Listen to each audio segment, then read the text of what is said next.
There is never a shortage of gore in zombie films. It comes with the territory when you're dealing with the living dead.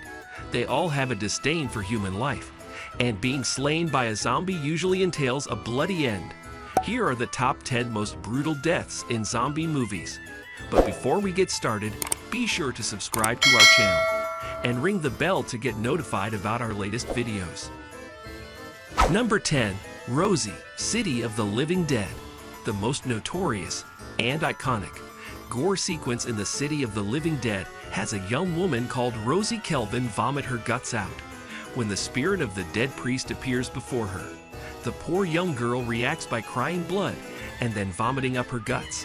A sequence made all the uglier by Fulci having his actress consume yards of sheep intestine in preparation, and then barf them up whole for the camera. Number 9. Nurse, Brain Dead.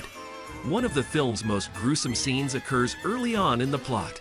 Infected by a hybrid rat-monkey bite, overbearing Mum Vera, Elizabeth Moody, is patient zero, launching hero Lionel and Sweetheart Pakvita into a desperate battle for survival.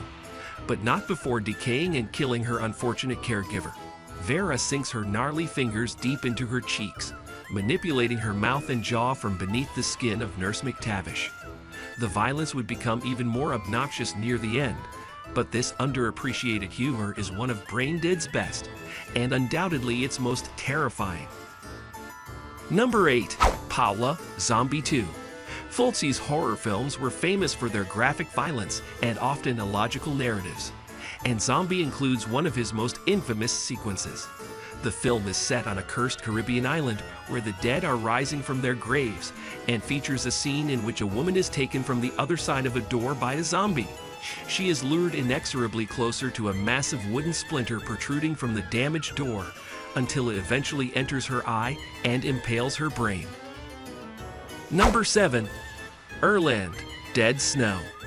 Dead Snow achieved this by not only having its undead reanimated Nazis, but also by setting it in the snow-covered mountains of Norway. A particularly revolting death occurs approximately halfway through when movie nerd Erland is attacked by the undead. They poke their thumbs into his eyes first, then rip his head apart. Tommy Wittkola closes the deal with a close-up of poor Erland's brain plopping out onto the floor. Number 6.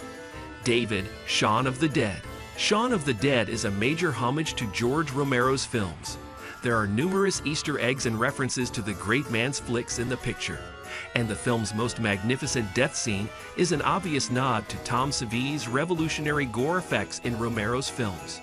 The film's villain is played by Dylan Moran, a sneering, unlikable opponent to Simon Pegg's hero Shaun. His death is a fantastically pleasant moment. In true Romero fashion, he is torn apart by zombies as he is dragged out of the Winchester pub's window, his intestines, limbs, and skull being passed around by the hungry dead. Number 5. The Evil Dead Melt, the Evil Dead franchise. When his buddies are possessed by the horrifying demonic dead after discovering the Necronomicon Ex Mortis, the Book of the Dead, in the cabin cellar, Ash is the last guy standing. As the film ends, Ash is confronted with the remains of his buddies. He throws the damned book into a raging fire, believing that the only way to stop them is to burn the Necronomicon.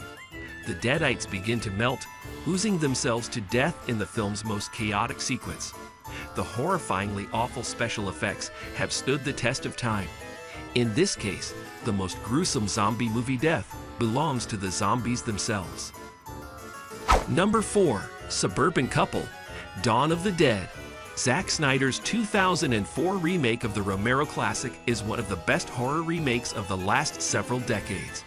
It begins with a dramatic episode in which a normal suburban couple is awakened one morning by their neighbor's little daughter standing in their bedroom doorway. The man gets out of bed and is attacked by the girl, who has transformed into a slavering zombie. His throat is slashed in seconds, and his wife narrowly escapes the house alive. It's one of the scariest and most effective openings in horror history. Number 3. Suicide, Return of the Living Dead. When a toxic chemical is released into the air, a gang of punks finds itself at the mercy of a ravenous undead horde in the punk rock horror comedy Return of the Living Dead. The first to perish is ringleader Suicide, who was murdered by a mostly melted zombie known as Tarman. A sloppy zombie begets a sloppy death, and Suicide is caught in the sloppy zombie's grasp, his brains munched out on the cellar floor. Number 2. Captain Rhodes, Day of the Dead. Few zombie films have ever matched Romero's Day of the Dead's claustrophobic intensity. The plot revolves around a group of scientists who live in a military bunker with a squad of soldiers. The building tensions ultimately boil in the last 30 minutes as they dead storm the bunker. The wicked Captain Rhodes meets his end in perhaps the most memorable death scene in Romero's cinema. When Rhodes is cornered by enraged zombie soldier Bub, he is shot and then torn apart by the live dead. Number 1. Deep Fat Fryer, The Sadness. Rob Jabaz's zombie film is one of the bloodiest, nastiest films of any year, with the zombie apocalypse taking off in an inconspicuous cafe. Jabaz unleashes the film's most terrifying set piece, tossing the contents of a steaming hot deep fat fryer on one unlucky victim's face, while the guests are besieged by slathering creatures, then themselves turning. It's the goriest scene in a film full of them, a declaration of intent, and a frightening opening to the best zombie horror picture in years. So guys, that was it for this video. What did you think about our video? Let us know in the comment section below. If you are new to our channel, be sure to subscribe and ring that notification bell to get notified about our latest videos. Thanks for watching.